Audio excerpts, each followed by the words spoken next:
नमस्कार, मैं हूं निशा। आप देख रहे हैं पंजाब केसरी टीवी। बिहार में विधानसभा चुनाव की तारीखों का ऐलान हो चुका है। पहले फेज में 121 विधानसभा सीटों पर 6 नवंबर को मतदान होगा, तो दूसरे चरण में 11 नवंबर को 122 विधानसभा सीटों पर मतदान होगा। वहीं 14 नवंबर को काउंटिंग की जाएगी, यानी 14 नवंबर को ये पता चल जाएगा कि बिहार के मुख्यमंत्री के पद पर कौन राजनेता अगले 5 साल के लिए आसीन होगा।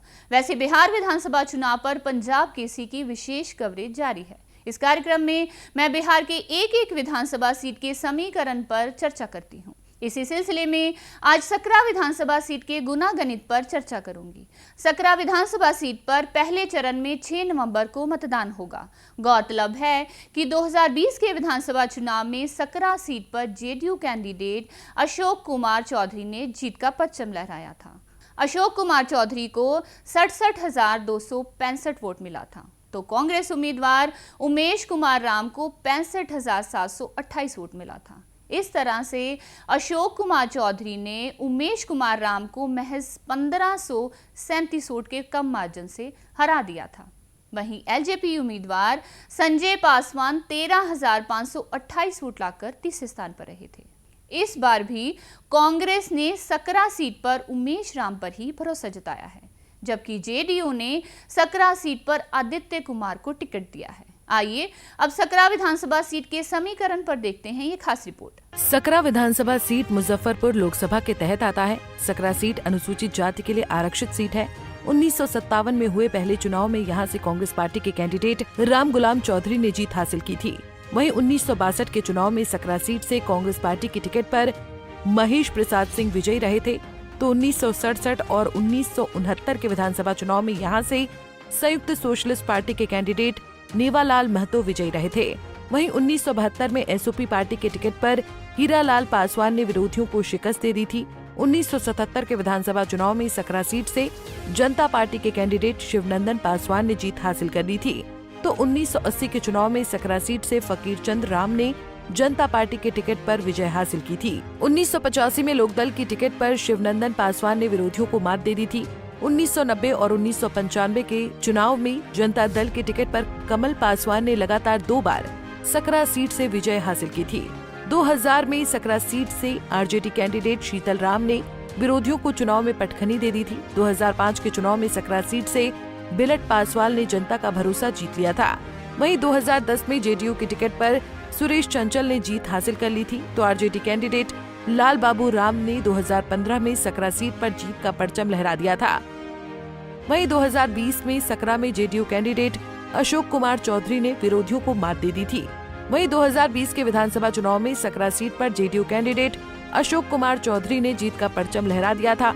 अशोक कुमार चौधरी को 67,265 वोट मिले थे, तो कांग्रेसी उम्मीदवार उमेश कुमार राम को 65,728 वोट मिला था।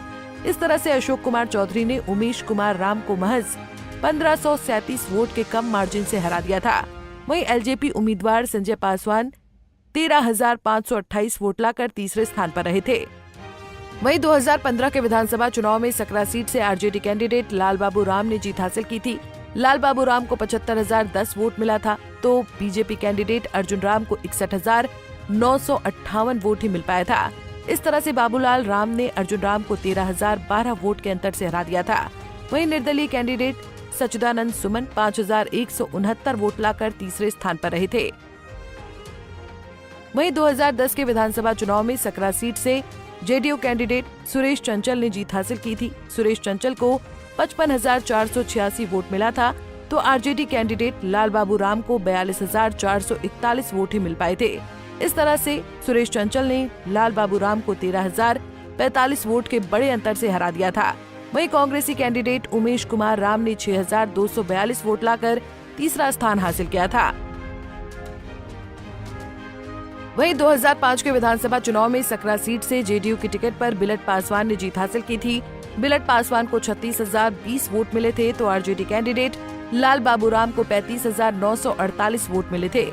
इस तरह से बिलट पासवान ने लाल बाबू राम को महज 72 वोट के बेहद कम अंतर से हरा दिया था। वहीं एलजेपी कैंडिडेट सुरेश चंचल ने 11,614 वोट लाकर तीसरा स्थान हासिल किया था।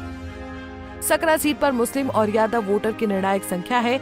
हालांकि हार जीत में राजपूत, भूमिहार, ब्राह्मण, कोयरी, रविदास और पासवान भी अहम भूमिका निभाते हैं। वैसे सकरा सीट पर जेडीयू और आरजेडी में इस बार कड़ा मुकाबला देखने को मिल सकता है। वहीं 2024 के लोकसभा चुनाव में सकरा विधानसभा सीट पर बीजेपी ने कांग्रेस उम्मीदवार पर 31,581 वोट की भारी लीड हासिल की थी। सकरा विधानसभा सीट पर मुस्लिम वोटरों की आबादी 45,000 के करीब है। वहीं इस सीट पर यादव वोटरों की संख्या भी 26,000 है।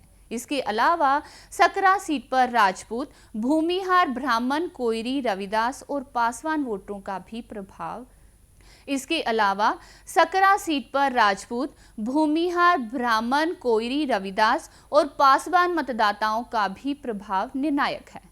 जेडीयू की कोशिश है कि 2024 के लोकसभा चुनाव में एनडीए की मिली भिड़ंत को कायम रखा जाए। हालांकि यादव और मुस्लिम वोटर अगर आरजेडी की तरफ झुके तो यहां कांटे की टक्कर देखने को मिल सकती है। बाकी विधानसभा की सीटों पर हमारी कवरेज जारी रहेगी। तब तक हमसे जुड़े रहिए और देखते रहिए पंजाब केसरी टीवी। नमस्कार। हमसे जुड़े रहने के लिए हमारे YouTube चैनल को सब्सक्राइब करें और नई वीडियो की नोटिफिकेशन के लिए बेल आइकॉन को दबाएं।